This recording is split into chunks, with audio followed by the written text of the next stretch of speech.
Skin has a turnover of about 28 days. Sometimes, however, it can take a little bit longer. So for us to help it, we have to kind of understand the concept of exfoliation.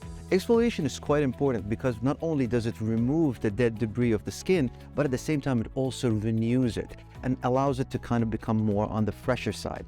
By allowing to do this, it helps in the removal of fine lines and at the same time of disruption of pigmentation.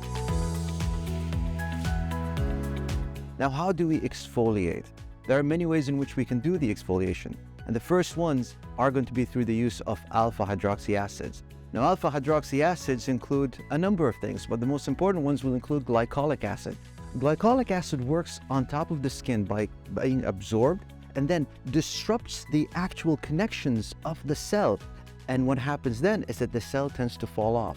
By doing so, it allows the renewal for new cells to be actually produced and at the same time removal of the dead debris and also the pigmentation. Glycolic acid is great if you have pretty much on the drier type of skin or normal skin. But how about if you have oily skin? That's where mandelic acid tends to work. Mandelic acid is slightly larger in terms of size, and it works on patients who have oily skin. Because it works on oilier skin, it helps for the removal of acne, post-inflammatory hyperpigmentation that's usually caused by acne, and at the same time helps create a matte effect onto the skin itself. That's how mandelic acid tends to work. Now, there's going to be a new form that come out, or the next generation of these hydroxy acids, what are known as the polyhydroxy acids. Polyhydroxy acids are a little bit different. I would consider them the second generation, or what we call the cousins of the alpha hydroxy acids.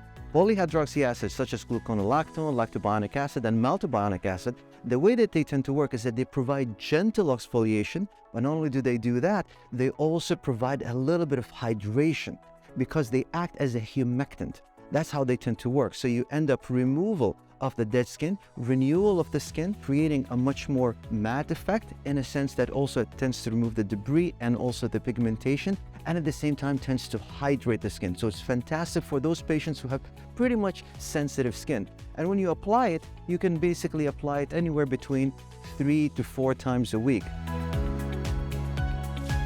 The last ingredient I wanted to talk to you about is neoglucosamine. The neoglucosamine is a pigment disruptor through the inhibition of tyrosinase. Now, if you inhibit that enzyme, what ends up happening is that you decrease the pigmentation that tends to happen on the skin.